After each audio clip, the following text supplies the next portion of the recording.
Sixth bit, ఇది చాలా ఫాస్ట్గా మీరు అందరు చేస్తారని నాకు తెలుసు. వన్యప్రాణుల అభయారణ్యములో ఈ కార్యకలాపాలకు అనుమతి ఉంది. ఏ రక్షిత ప్రాంతం గురించి మాట్లాడుతున్నారు? వన్యప్రాణుల అభయారణ్యం. వన్యప్రాణుల అభయారణ్యములో ఈ కార్యకలాపాలకు అనుమతి ఉంది. ఏ జంతువులను పట్టుకోవడం, బి పశువులను మేపడం, సి ఔషధ మొక్కలను సేకరించడం, డి కట్టెలను సేకరించడం. ఆన్సర్ ఒకటి బి మరియు డి, ఏ మరియు డి, బి మరియు సి, బి సి మరియు డి. అనుమతి ఉంది, ఆన్సర్ చేయాలా? వాహ్, సూపర్ సూపర్ అబ్బా మహేష్, ఎక్సలెంట్గా ఆన్సర్ చేశావు.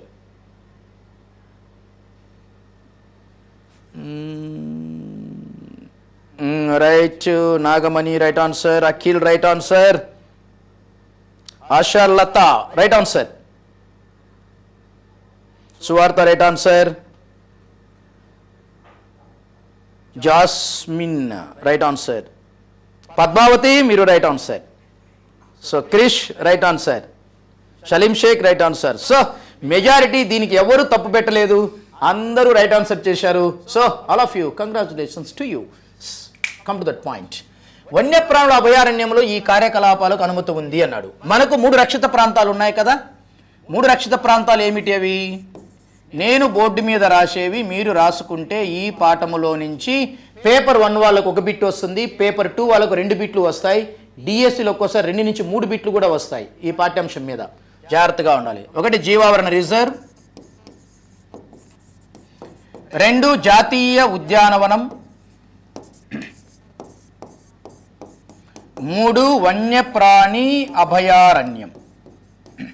ఈ 3ంటిని రక్షిత ప్రాంతాలుగా పరిగణిస్తూ ఉంటారు. అయితే ఈ రక్షిత ప్రాంతాలలో కొన్ని రిస్ట్రిక్షన్స్ ఉంటాయి. ఆ రిస్ట్రిక్షన్స్ ఏమిటి అంటే, జీవావరణ రిజర్వు, జాతీయ ఉద్యానవనము, వన్యప్రాణి సంరక్షణ అభయారణ్యాలకు సంబంధించి రిస్ట్రిక్షన్స్ ఏమిటి? 1, జంతువులను చంపరాదు, జంతువులను వేటాడరాదు, జంతువులను హింసించరాదు. ఈ 3 చేయకూడదు. చంపకూడదు, వేటాడకూడదు, హింసించకూడదు. 4, కట్టెలు సేకరించరాదు. 5, పశువులను మేపరాదు. 6, ఔషధ మొక్కలను సేకరించరాదు. ఈ 6 కండిషన్స్ 2 రక్షిత ప్రాంతాలకు మాత్రమే అప్లై అవుతాయి.